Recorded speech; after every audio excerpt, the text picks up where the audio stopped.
This is the Lexus RC F. Just look at the thing, it's clearly not your grandma's Lexus. The question is though, whose Lexus is it?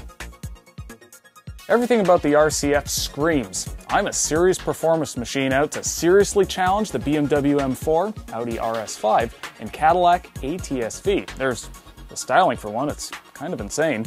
Then there's a 5-liter V8, the big Brembo brakes, the sport tune suspension, the optional torque vectoring differential. Inside there's a variety of different driving modes and gauge readouts for G-force, torque distribution, and even a lap timer.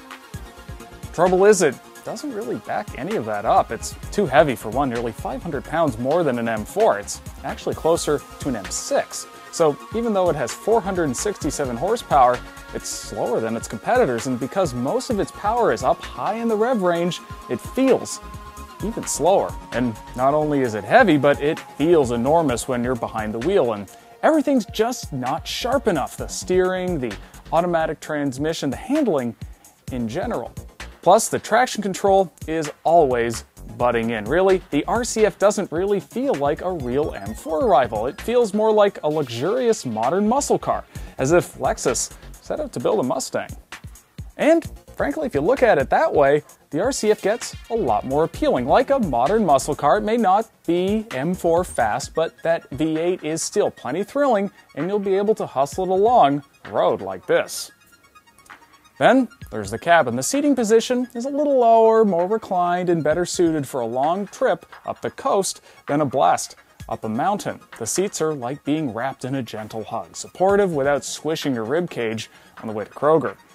Even the back seat is fairly comfortable as long as you're well short of 6 feet. And as for the quality, here's an area where it does beat the M4 and just about everything else. The materials and construction are incredible, with so many rich, interesting details everywhere that took a lot of intricate design and craftsmanship to accomplish. Unfortunately, we're not so sold on the remote touch electronics interface. It's distracting, frustrating to use, and pretty much just different for the sake of being different.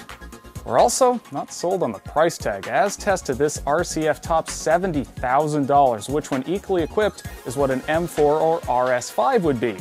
So unless you value interior craftsmanship over performance, it's hard to justify. And besides, if you just want a fast luxury coupe without the track-ready hardware, the V8-powered Mercedes E550 is cheaper and has a much smoother ride. So we're really not sure whose Lexus this RC F is supposed to be. Even if you just like its styling, the RC350 delivers almost the same looks with a less conflicted and relatively more competitive nature.